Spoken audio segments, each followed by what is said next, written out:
s'est donné. Mon Dieu s'est donné. Je ne peux imaginer combien ça coûterait. À la croix, il a pris ma place. mon Dieu s'est donné. il a pris ma place. Il a pris ma place. Il a pris ma place. Oh, Jésus a pris ma place. Il a pris ma place. Oh oui. Il a pris. Je disais merci également au corps pastoral qui a bien voulu que ce matin, nous puissions ensemble partager ce message. Merci également à ceux qui ont dirigé ces moments de louange et d'adoration. Ça va en étroite ligne avec tout ce que le Seigneur a préparé en ce matin.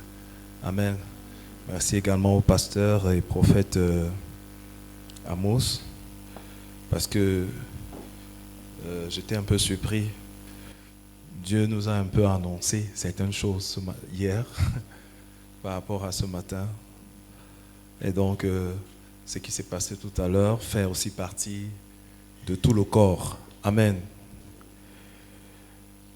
Il y a des gens aussi qui comptent sur leur entourage pour vivre une vie spirituelle. Ils n'ont pas de vie spirituelle. Je continue. C'est vrai qu'il n'y a pas toute la musique, mais il y en a. Vous comprenez? Il y en a, tu continues à croire que ta vie spirituelle va dépendre des autres. Même inconsciemment, tu le vis.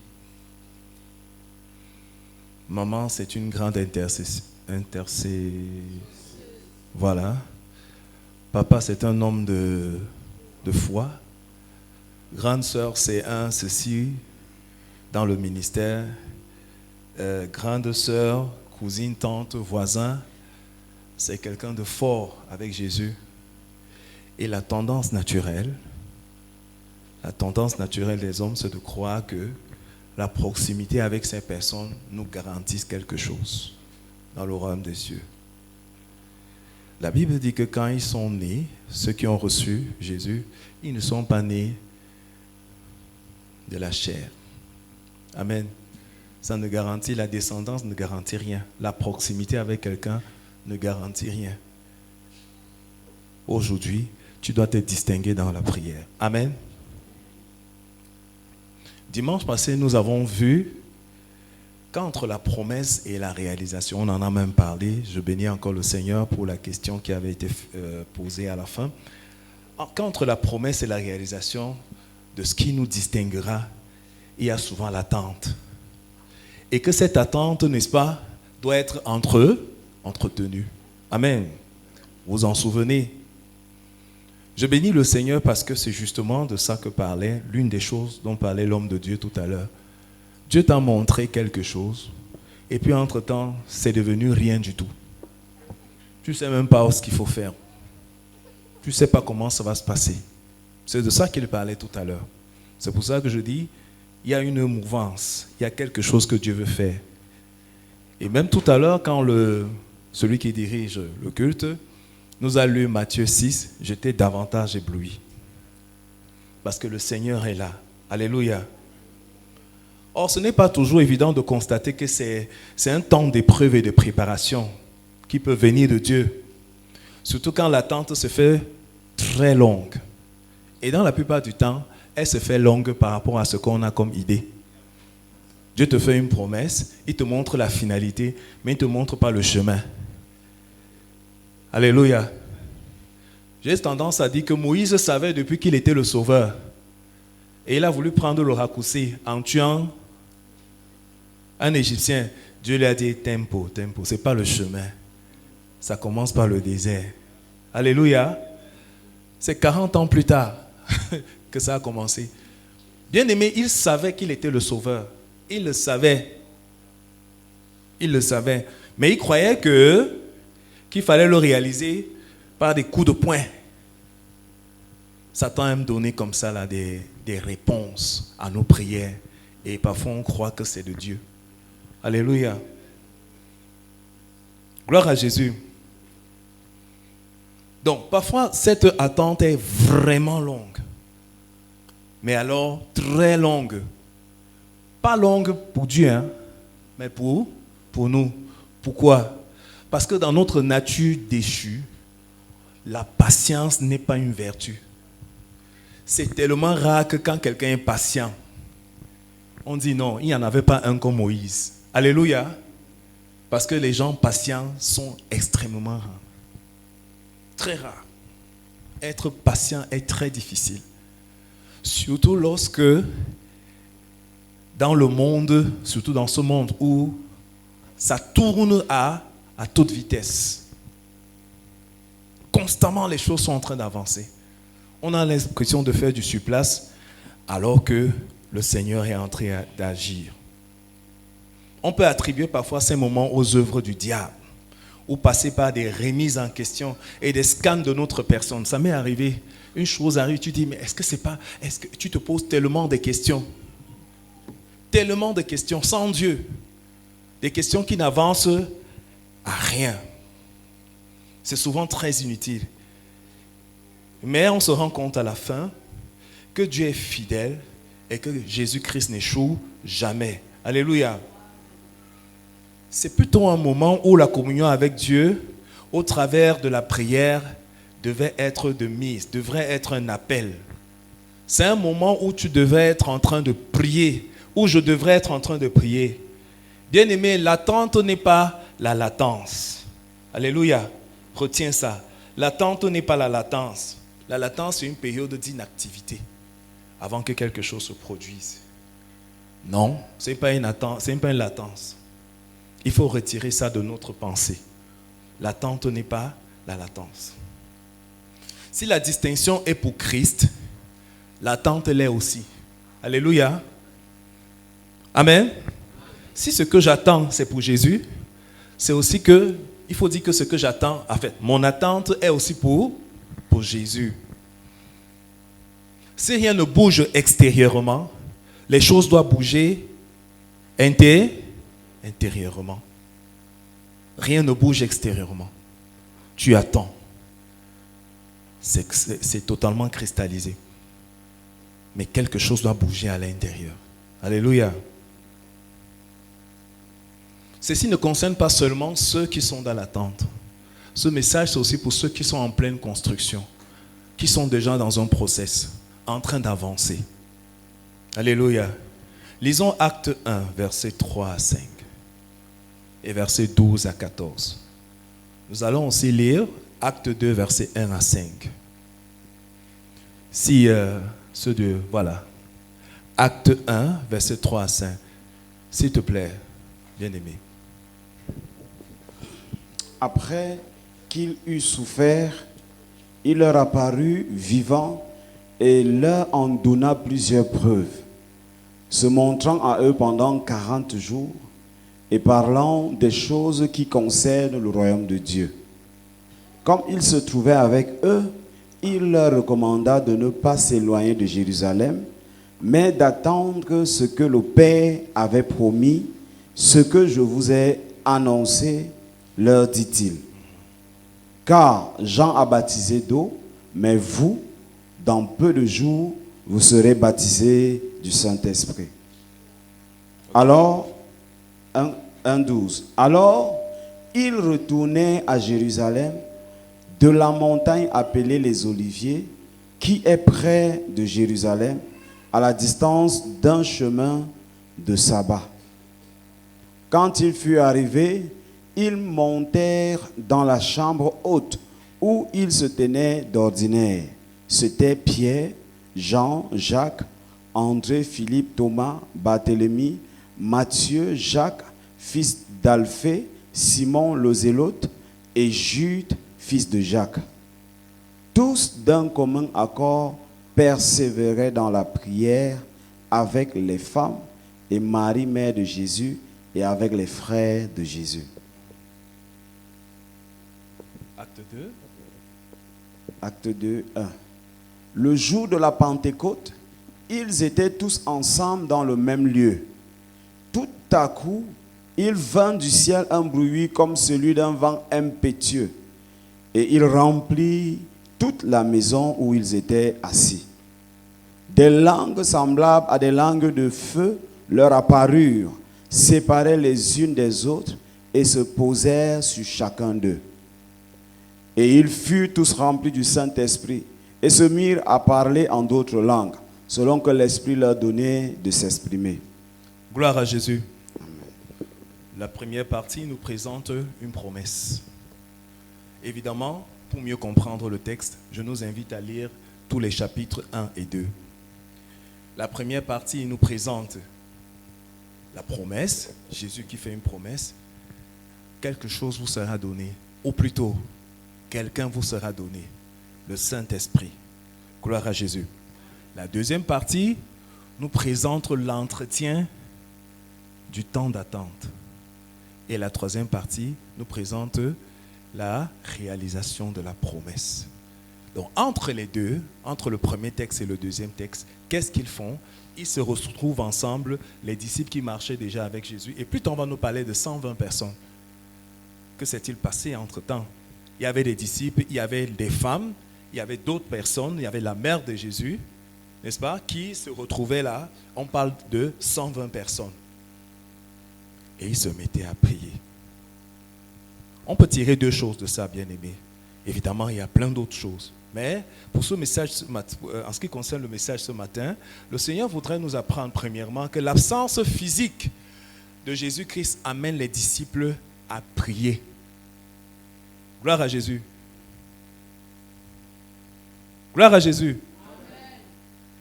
À moins que, bien-aimé, tu rencontres Jésus chaque jour, chaque soir, et que vous marchiez physiquement, tu dois prier. Alléluia. À moins que tu aies tous les jours Jésus-Christ avec toi, physiquement. Parce que tant qu'il était là, il pouvait demander n'importe quoi. D'ailleurs, même il pourvoyait parfois sans même demander. Gloire à Jésus. C'était une forte organisation. Il y avait, administrativement, c'était vraiment bien ficelé. Gloire à Jésus. Mais quand Jésus est parti, ils ont très vite compris. Il faut entrer dans la prière.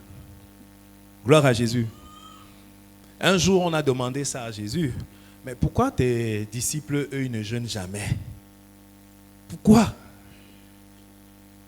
Il a dit, mais tant que l'époux est là, pourquoi est-ce que vous voulez qu'ils jeûnent? Mais le jour où il va leur être retiré, alors à ce moment, ils vont commencer à jeûner. Et c'est là, c'est l'occasion qui a été donnée. C'est comme ça que ça a commencé. Donc, à moins que nous ayons Jésus-Christ tous les jours de notre vie, je répète, physiquement, que nous marchions avec lui, nous aurons toujours besoin de prier, et ce, constamment. Même la mère de Jésus priait. Gloire à Jésus. Moi, je suis qui pour ne pas prier? Celle qui a accouché. Jésus priait Jésus. Priait constamment, était aussi en train d'attendre ce que Jésus avait dit. Mais moi, je suis qui pour ne pas prier? Bien-aimé, je suis qui pour ne pas prier? Deuxième chose, les prières en accord avec les frères nous permettent de maintenir la flamme. Gloire à Jésus. Et de ne pas se décourager. Parce que parfois, tu peux avoir un moment de faiblesse.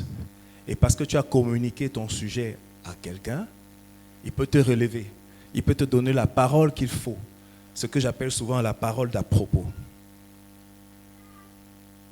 Deux chrétiens, n'est-ce pas, ou plusieurs chrétiens dans une entreprise devraient se retrouver pour prier. Amen. Amen. Oui, ils devraient se retrouver pour prier. Qu'il soit d'une institution ou même d'un ministère comme celui-ci, se retrouver pour prier est très important. Se retrouver pour prier. Se retrouver le mardi pour prier.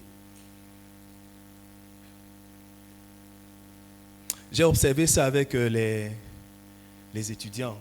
Beaucoup d'étudiants, après, ils sont enfants de Dieu, nés de nouveau.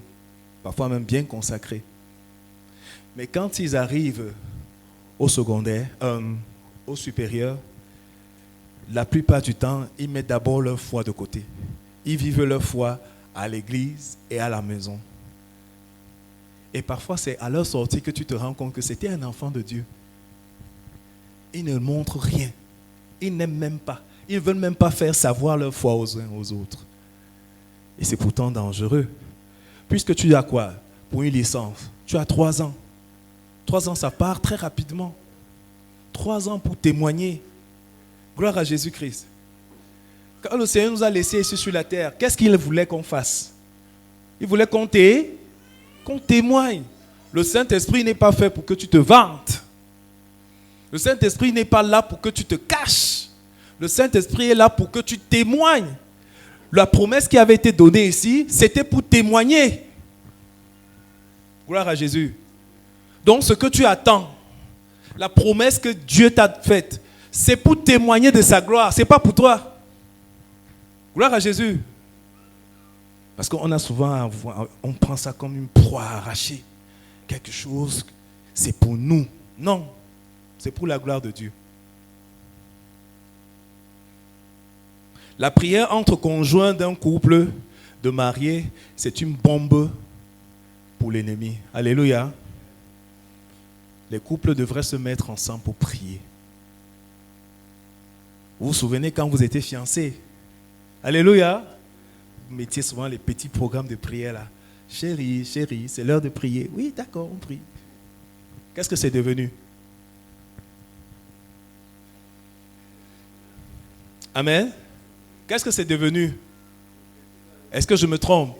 L'objectif est atteint.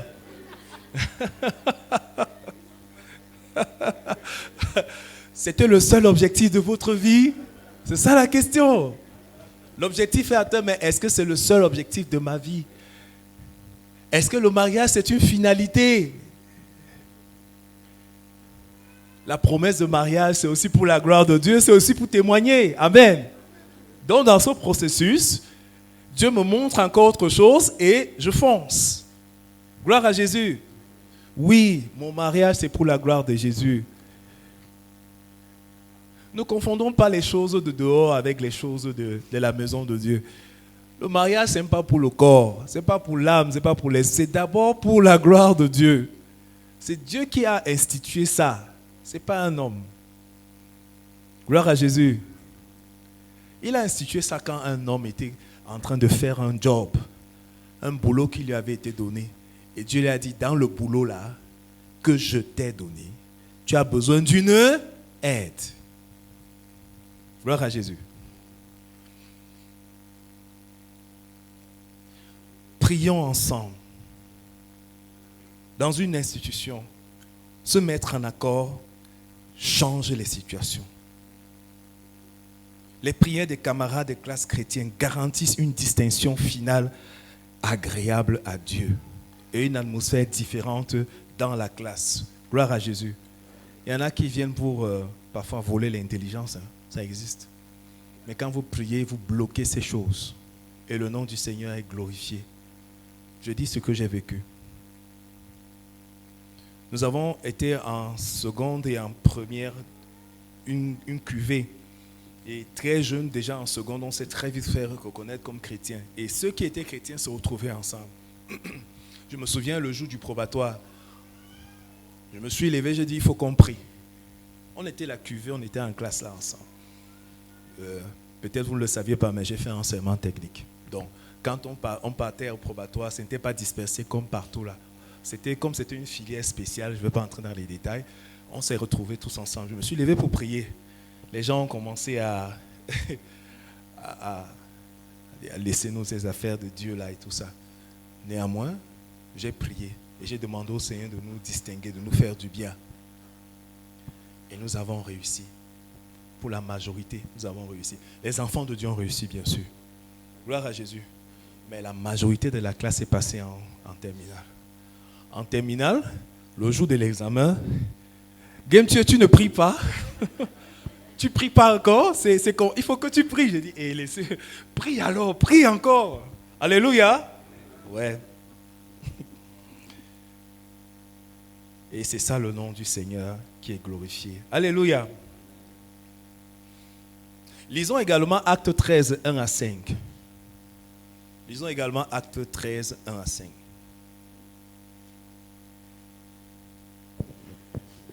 Il y avait dans l'église d'Antioche des prophètes et des docteurs. Barnabas, Siméon appelé Niger, Lysius et Cyrène, Manahen, qui avaient été élevés avec Hérode le tétrarque et Saul.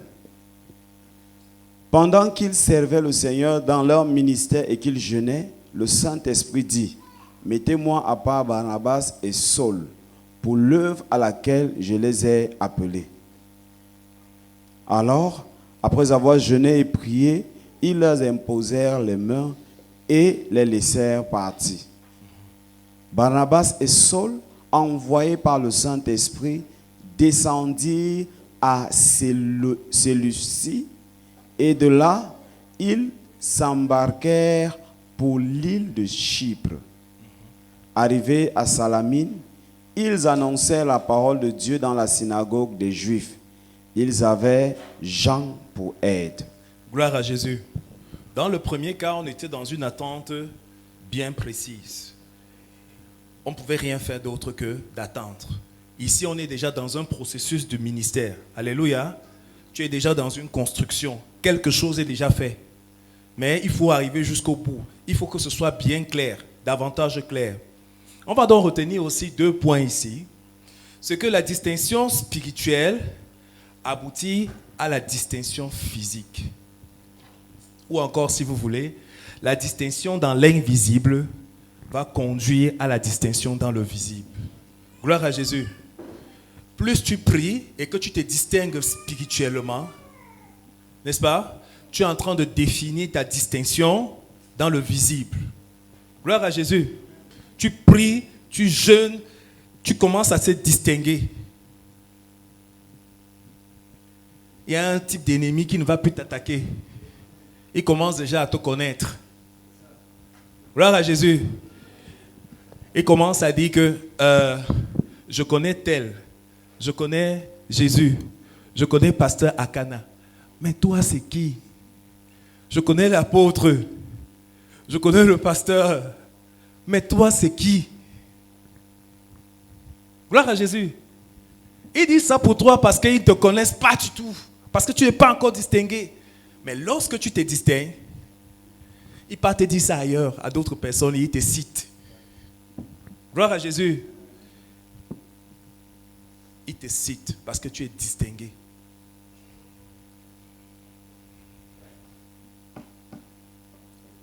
La deuxième chose qu'on va retenir, c'est que même dans la distinction, dans une distinction, il peut y avoir une distinction plus pointue, quelque chose de plus clair, plus précisé. Ici, ils étaient déjà en train de rendre ministère. Mais Dieu, dans cette progression, les a choisis particulièrement pour quelque chose de plus précis. Alléluia. Tu peux être dans un processus. Oui, je vais avoir mon master. C'est ce que Dieu a désiré pour moi. Et pendant que tu es en train de le faire, plus clairement, on te dit à quoi ça servira. Plus clairement, tu sais où tu iras avec ça. Plus clairement, tu sais ce que tu vas faire avec. Gloire à Jésus. Donc même pendant le processus, tu dois prier pour plus de précision, pour plus de distinction, dans la distinction déjà. Gloire à Jésus. C'est comme ça que Paul et Barnabas ont été distingués. Et que les autres aussi ont été distingués à rester. Gloire à Jésus. Aussi, la prière a une place importante dans la vie de celui qui veut accomplir sa destinée. Pourquoi donc est-ce que je dois gérer mon attente et même ma distinction, mon projet dans la prière? Pourquoi? Premièrement, parce que sinon mes standards en matière de mes attentes et mon attitude vont baisser. Gloire à Jésus. Et là, le prophète le disait tout à l'heure. Tu ne sais même plus, tu es là, tu ne sais même pas si tu es encore dans la foi. Tes standards ont baissé. La meilleure façon de lever et de garder son standard, c'est de les garder dans la prière. Gloire à Jésus. Au départ, dans ta foi, Non, je ne me permettrai pas de. Je ne voudrais pas ceci. Je m'interdis cela. Depuis un certain temps, tu es même, les 2 pieds sont dedans même. Pourquoi? Tu pries plus depuis. Je ne prie plus depuis. Je parle à quelqu'un. Est-ce que je parle à quelqu'un? Oui. Depuis le départ, au départ, tu te souviens, la passion que tu avais pour Christ, qu'est-ce que c'est devenu? J'ai cessé de prier. Deuxième chose, parce que le tentateur est là et il peut agir. Il veut même agir pour me faire dévier. Je ne lui donnerai pas cette occasion. Je prierai et je combattrai au nom de Jésus. Je ne vais pas m'arrêter. Je vais prier au nom de Jésus. Amen. Troisièmement, parce que j'ai besoin de révélation sur la présence, sur la grandeur de Dieu, sur qui il est pour moi et qui je suis pour lui. Alléluia. Qui Dieu est pour moi et qui je suis pour Dieu. C'est ça le plus important. Ce n'est pas ce que les gens disent de moi. C'est ce que je suis pour Dieu qui est plus important. Gloire à Jésus. Sur ma véritable identité. Et même sur les possibilités, n'est-ce pas, des réclamations que j'ai dans ma vie. Il nous est arrivé à plusieurs d'entre nous de marcher, de faire 5, 10 ans dans notre vie. Et puis c'est dans les 10 ans là, après 10 ans, que Dieu nous rappelle quelque chose d'il y a 20 ans qui nous est arrivé. Tu avais volé dans le sac de tu avais pris quelque chose dans le sac de ton père. C'est 10 ans plus tard qu'on te rappelle ça. Dans la prière. Alléluia. Et on te dit clairement, le Seigneur te le dit, que ce qui t'arrive maintenant est lié à ça. Alléluia. Si tu ne pries pas, tu n'auras pas ça. Et tu vas dire, pourquoi je tourne en rond? Gloire à Jésus. Oui. Ça nous permet donc de briser et de se séparer, d'être libre de ces réclamations, le cas échéant. Donc je vais faire quoi? Je vais prier. Je vais demander. Je vais attendre. Je vais demander au Seigneur, révèle-moi, montre-moi. J'ai besoin de ta révélation. J'ai besoin de savoir qui je suis devant toi. Comment m'appelles-tu? Vous avez entendu tout à l'heure, on a appelé quelqu'un vaillant héros. Pour lui, il était pauvre esclave, si vous voulez. Mais Dieu, quand il est venu, il a dit, moi, ce que tu es pour moi, c'est vaillant héros. Gloire à Jésus. Qu'est-ce que tu es pour Jésus? Qu'est-ce que tu es pour Dieu? Ou alors tu penses être autre chose, selon toi-même. Quatrièmement, parce que Dieu a besoin de mes prières. C'est une chose qu'on a souvent tendance à négliger. Dieu a besoin de mes prières. Alléluia. Il a décidé ça par lui-même. Il dit, demande et je te donnerai. Pourquoi il ne dit pas je te donnerai directement, même si tu ne demandes pas? Pourquoi il dit ça? Il a décidé de te choisir comme son collaborateur. Gloire à Jésus. Dieu a besoin de tes prières. C'est pourquoi je ne vais pas m'arrêter de prier. Parce que Dieu a besoin de ça. Dieu a besoin que je porte mes responsables dans mon établissement auprès de lui. Dieu a besoin que je prie pour le marché où je travaille. Dieu a besoin que je prie pour tous ceux qui sont autour de moi, de mes voisins. Dieu a besoin de ça. Mon père a besoin que j'intercède.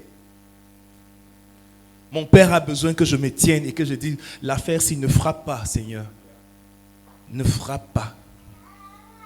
Ne frappe pas, Père. Il faut toujours quelqu'un pour dire ça. Ne frappe pas. Si tu trouves même 10, dis juste. Vous voyez de quoi je parle? Oui. Ne frappe pas. Et vous verrez à ce moment-là, quand nous apprendrons à faire ça, que très rapidement, Dieu aura tendance à nous donner des sujets spécifiques. Gloire à Jésus. Oui. Dieu sera capable de te dire, prie pour quelqu'un qui actuellement en Afghanistan est en train de traverser quelque chose de... Il s'appelle Ali. Il a cru au Seigneur. Mais il ne comprend rien. Tu vas te lever à minuit, commencer à prier pour un certain Ali que tu ne connais pas. Parce que ton alliance avec Dieu te permet de le faire. Gloire à Jésus. Dieu a besoin de mes prières. C'est pour ça que je vais proclamer. Je vais prier. Je vais parfois lui dire, Seigneur, quel est ton besoin actuellement? Dis-moi ce que tu veux que je prie. Je ne vais pas seulement venir avec mes sujets. Je vais dire, dis-moi ce que tu veux que je prie. Un jour, on a prêché de ça ici. On a dit, les bons sujets sont ceux que Dieu lui-même inspire. Alléluia. Oui. Cinquièmement, parce que ça marche. Alléluia. La prière marche. Ça ne marche pas en ton temps. Ça ne marche pas toujours en mon temps. Mais ça marche. Alléluia. Ça paye. Ça paye. Des hommes dans la Bible et même dans notre monde contemporain ont prié et des résultats puissants et durables en ont découlé. Dans Jacques 5, verset 17, il est dit qu'Élie était un homme tout à fait semblable à nous. Il pria avec insistance pour qu'il ne pleuve pas. Et pendant 3 ans et demi, il ne tomba pas de pluie sur le sol. Puis il pria de nouveau et le ciel redonna la pluie. Alors je vais prier avec foi. Alléluia. Je ne vais pas m'arrêter. Quand je vais être un peu abattu, je vais lire la parole. Et je vais dire, sur la base de cette parole, je prie Seigneur. Gloire à Jésus. Je ne m'arrêterai pas. Je ne m'arrêterai pas. Oui, je nourrirai mon attente et mon projet dans la prière. Je proclamerai les paroles de Dieu pour moi. Je confesserai ce qu'il est dit en ce qui me concerne dans la parole. Je décréterai ce qui est pour moi sur la base de la parole de Dieu. Je proclamerai les promesses de Dieu en ma faveur, au nom de Jésus. Bien aimé, ce message n'est pas fait pour les feignants, ce n'est pas pour la feignantise, ce n'est pas pour encourager. Je ne suis pas en train de dire, enferme-toi et ne fais plus rien, ce n'est pas ce qui est dit. C'est plutôt pour aiguiser l'esprit, afin d'être plus efficace. Amen. Et puisque le Seigneur nous donne ce message aujourd'hui, qu'est-ce que nous devons faire? Que ferons-nous, non bien-aimés? Je me repentirai de négliger la prière. Est-ce que tu vas faire ça avec moi? Je me repentirai de négliger la prière. C'est pour ça que j'ai dit, j'étais surpris quand même tout à l'heure. L'homme de Dieu était en train de parler, il disait, Dieu a préparé toutes choses. Je me repentirai de négliger la prière. Bien-aimé, une chose qui est surprenante concernant la prière chrétienne et qui est différente de toutes les autres religions se trouve dans Matthieu 6, verset 8 et verset 32. S'il te plaît, fais-nous lire Matthieu 6, verset 8 et verset 32. Ne leur ressemblez pas, car mon Père sait de quoi vous avez besoin avant que vous le lui demandiez. La deuxième chose, le deuxième verset, car toutes ces choses, ce sont les païens qui les recherchent. Votre Père, c'est ça la différence. On a un Père qui sait déjà. Avant que tu viennes, il sait déjà. Et nous avons parlé de ça ici une fois. Comment quelqu'un qui sait déjà t'invite quand même à venir? Il y a quelque chose de supérieur qu'il demande. Alléluia. Il veut la communion avec toi. Il veut communier avec toi. C'est ça qui fait la différence. Je vais me repentir de ce que j'ai négligé la prière. C'est la première chose que je ferai. Je vais revoir de manière pratique et élargir mes moments de prière. Gloire à Jésus. Est-ce que tu vas faire ça avec moi? Je vais élargir mes moments de prière. C'était 5 minutes. Mais même les 5 minutes là sont devenues 3 secondes. Dieu, tu vois, les choses dont on parle souvent là, on en parle en riant, mais c'est quand même très fort, non? Que tu écrives un message là, merci Seigneur pour le repas, et tu pointes comme ça. Seigneur, tu vois ça? C'est quand même fort, non? Je vais revoir et élargir mes moments de prière. Gloire à Jésus. Je vais accompagner mes prières de jeûne. Je vais accompagner mes prières de jeûne. De manière régulière. Amen. Je vais le faire. Est-ce qu'on va le faire ensemble? Je vais trouver autant que se peut, pour des cadres particuliers, des partenaires de prière. Comment 2 chrétiens peuvent se retrouver ensemble et vouloir faire un business sans prier pour le business? Ils font ça. L'homme de Dieu, Wanda. Comment c'est possible, bien-aimé? Mais quelle est donc la différence entre ceux qui sont dehors et nous? Comment je peux faire un business sans prendre le temps de prier, de jeûner pour ça, avec mon partenaire de business? Comment je vais faire pour évoluer dans ma carrière si je ne partage pas des choses spirituelles avec quelqu'un qui est dans le même sillage que moi? Comment je vais regarder mon épouse de loin, mon époux de loin, alors que nous deux, c'est une bombe, c'est un feu. Quand est-ce que je prie avec elle? Quand est-ce que je prends des moments de prier avec lui? Ou on attend seulement la cellule là, quand on reçoit la cellule chez nous, on prie et on sourit devant tout le monde. Gloire à Jésus, je ferai ça parce que j'ai décidé de me distinguer dans la prière. Alléluia. Distingue-toi dans la prière. Distingue-toi dans la prière. Quand j'ai prié, mon Dieu m'a entendu. Mon Dieu m'a secouru. Son nom est Elishama. Quand j'ai crié, mon Dieu m'a entendu. Mon Dieu m'a répondu. Son nom est Elishama. L'homme de Dieu priait tout à l'heure pour un certain nombre de personnes et je bénissais le Seigneur parce que vraiment c'est ce que Dieu avait prévu. Je vais encore ajouter, peut-être tu n'as pas très bien compris ce qu'il a dit, je reviens là-dessus simplement. Et il faut que tu reconstitues, tu redynamises ta vie de prière ou bien ta vie même intime avec le Seigneur. Peut-être c'est encore une autre occasion que le Seigneur donne. Alléluia. Amen. Que tu dises à Dieu, je veux la même vie de prière qu'avant et bien plus qu'avant. Gloire à Jésus. Amen. Donc pendant qu'on va chanter, je t'invite encore à baisser la tête pour prier. Quand j'ai crié, mon Dieu m'a entendu. Mon Dieu m'a secouru. Son nom est Elishama.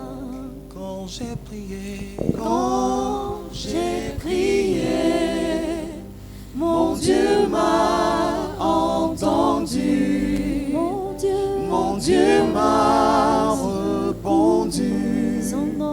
Son nom est Elishama. J'ai prié, mon Dieu m'a entendu. Mon Dieu m'a répondu.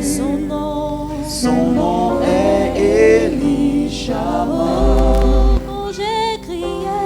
Quand j'ai prié, prie ton Dieu, parle-lui. Il y a quelque chose que tu dois libérer. Mon Dieu m'a répondu. Son nom est Elishama. Elishama.